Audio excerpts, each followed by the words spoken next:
Hi, this is Artin Behdad, and in this video I'm going to talk about aggressive traders. I've seen some people who trade a lot without caring about their trading plan.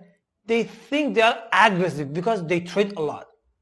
Yes, if you were a street fighter and you punch a lot, you could say I am an aggressive street fighter.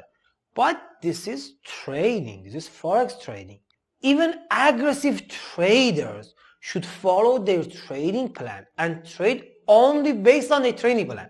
But the difference is aggressive traders try to get in the trend in the early point. The first signal that says trends want to start, aggressive traders get in the trade. They handle the whiplash of losses and they gain much more profit from big trends.